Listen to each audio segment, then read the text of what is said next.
আসসালামু আলাইকুম। কেমন আছেন সবাই?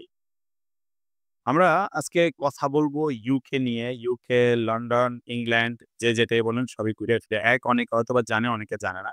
আমরা কিছুদিন আগে একটা ভিডিও দিছিলাম ইউকে নিয়ে যে আপনারা ইউকেতে কিভাবে অল্প খরচে যেতে পারবেন। অনেকে হয়তোবা দেখেননি, তারা দেখে নিতে পারেন। সো ব্যাপারটা ক্লিয়ার করার জন্য যে যারা মূলত ইউকে যেতে চাচ্ছেন, তাদের জন্য কিন্তু খুবই সুবর্ণ সুযোগ এখন। কারণ এখন ওয়ার্ক পারমিট গুলা খুব ইজিতে হচ্ছে। আপনারা চাইলেই কিন্তু ইউকে যেতে পারবেন। সেক্ষেত্রে আপনার ওয়ার্ক পারমিট গুলোর ধরন আছে ১ বছর, ৩ বছর, ৫ বছর। ৫ বছর ওয়ার্ক পারমিটটা আপনার পাওয়ার মানে কিন্তু আপনি অলরেডি পার্মানেন্ট রেসিডেন্ট পেয়ে যাচ্ছেন, পিআর পেয়ে যাচ্ছেন। কিভাবে ব্যাপারটা? যে ইউকের বর্তমানে সিস্টেমটাই হচ্ছে গিয়ে যে আপনি যদি ৫ বছর ওখানে লিগ্যাল ভাবে থাকেন, ওয়ার্ক পারমিট নিয়ে আপনি ওই জায়গায় কাজ করেন, তারপরে কিন্তু ৫ বছর পরে আপনি পার্মানেন্ট রেসিডেন্ট এর এপ্লাই করতে পারতেছেন। দ্যাট মিনস আপনি যদি ৫ বছরের একটা ওয়ার্ক পারমিট নিয়ে যান, আপনি কিন্তু ৫ বছর পরে পিআর এর জন্য এপ্লাই করতে পারতেছেন। এরপরে সবচেয়ে বড় একটা সুযোগ সুবিধা হচ্ছে গিয়ে আপনার কিন্তু স্পাউস নেওয়ার, ডিপেন্ডেন্ট নেওয়ার মতো একটা সুযোগ আছে। সো এই সুযোগগুলো কিন্তু আগে অনেকগুলো দেশে ছিল, এখন অনেক দেশে নাই। বাট ইউকে তে এখনো এই ব্যাপারটা চালু আছে। আপনারা কিন্তু চাইলে এই জিনিসটা কাজে লাগাইতে পারেন। কয়দিন পরে হয়তোবা বন্ধ হয়ে যাবে। কারণ ইউকে গভর্নমেন্ট কিন্তু চাচ্ছে না যে ফরেনার আর ঢুকুক। তারা ডে বাই ডে কিন্তু ব্যাপারগুলো অনেকেই রুলস চেঞ্জ করতেছে, অনেকে স্ট্রং করতেছে এই ব্যাপারগুলো নিয়ে।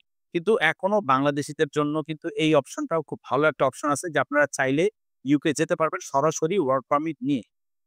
কিন্তু একটা ব্যাপার হচ্ছে গিয়ে এই ওয়ার্ক পারমিটটা কিন্তু এত সহজে মানে এত কমে পাওয়া যায় না। ইউকে ওয়ার্ক পারমিট করতে গেলে অনেক এক্সপেনসিভ, অনেক খরচ হয়ে যায়। আর এর মধ্যে গভর্নমেন্টের একটা ফি থাকে নিজস্ব যেটা অনেক হাই ফি।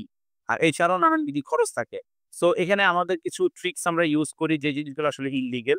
সেটা হচ্ছে আমরা পেয়ার মিলায় দেই, কাপল মিলায় দিয়ে হচ্ছে আমরা খরচটা শেয়ার করে নিই। ধরেন ফর এক্সাম্পল আপনি একজন ছেলে, আপনি যেতে চাচ্ছেন।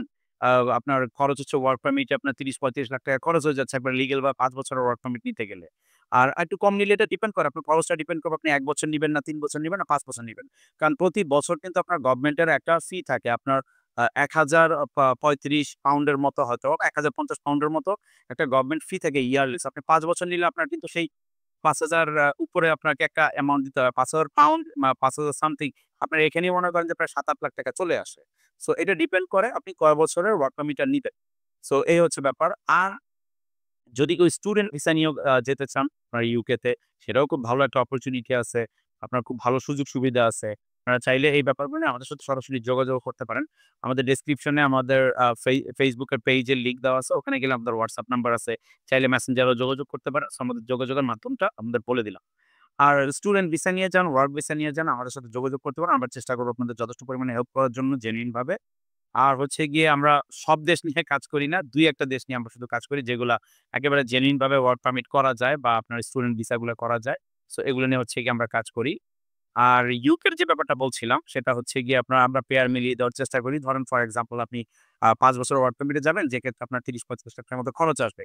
সো আপনি যদি একটা পেয়ার মিলাতে পারেন সেক্ষেত্রে আপনার খরচটা অনেক কমে যায়। ধরেন আপনি ছেলে যাচ্ছেন, আপনার ৩০ লাখ খরচ হচ্ছে বা ২৫ লাখ, ২০ লাখ যেটাই খরচ হোক, সময়ের উপরে ডিপেন্ড করে। সো সেই ক্ষেত্রে আপনি যদি একটা পেয়ার মিলায় নিতে পারেন যে আপনার সাথে আরেকজন মেয়ে যাবে, যার হাসব্যান্ড অলরেডি ইউকে তে আছে বা সেও যেতে চাচ্ছে নরমালি। সো ওই ক্ষেত্রে আপনার খরচটা কিন্তু শেয়ার করে নেওয়া যায়। এটা ডিপেন্ড করে যে আপনার আ কথাবার্তা উপরে যে কে কতটুকু শেয়ার করবে, কি আসল বিষয়। সে একটা ওয়ে থাকে কিন্তু এটা আসলে একেবারেই লিগ্যাল না। এটা আসলে ঠিক না। তারপরে এটা হচ্ছে অনেকেই যেতে চায় কিন্তু আসলে অনেক হেভি খরচ তো তাদের জন্য মানে হেল্প করার জন্য যে আপনাদের কস্টিং টা কমানোর জন্য এই জিনিসটা বলা। আমাদের একটা ভিডিওতে আমরা সেম জিনিসটা বলে দিছিলাম। জানি না অনেকে দেখছেন কিনা। সো আজকে হচ্ছে ব্যাপারটা একদম ক্লিয়ার করে দিলাম যে ওয়ার্ক পারমিট হচ্ছে ইউকে তে এবং যাওয়ার খুবই সুযোগ সুবিধা আছে এবং আপনার স্টুডেন্ট ভিসাও আপনি যেতে পারতেছেন এবং সাথে স্পাউস নিয়ে যেতে পারছেন, ফ্যামিলি নিয়ে যেতে পারতেছেন। পার্মানেন্ট রেসিডেন্ট পাওয়ার মতো একটা সুযোগ সুবিধা আছে। সো ইউকে বর্তমানে খুব ভালো একটা সুযোগ সুবিধা দিচ্ছে। সো আশা করি আপনারা যারা বিদেশ যেতে চান লিগ্যাল ভাবে লিগ্যাল ওয়েতে আপনাদের জন্য খুব ভালো একটা সুযোগ এটা। সো কেমন লাগলো আমাদের আজকের ভিডিওটা কমেন্ট করে জানাবেন। কোন দরকার হলে সেটাও আমাদের কমেন্ট করতে ভুলবেন না। আমরা চেষ্টা করব আপনাদের হেল্প করার জন্য। শেয়ার করুন ভিডিওটা বন্ধুদের সাথে। অনেকেরই হয়তো উপকার হবে। সো আজকে আর বেশি লম্বা করব না। অনেক কথা বলে ফেলছি। দেখা হবে ইনশাআল্লাহ আগামী ভিডিওতে। আল্লাহ হাফেজ।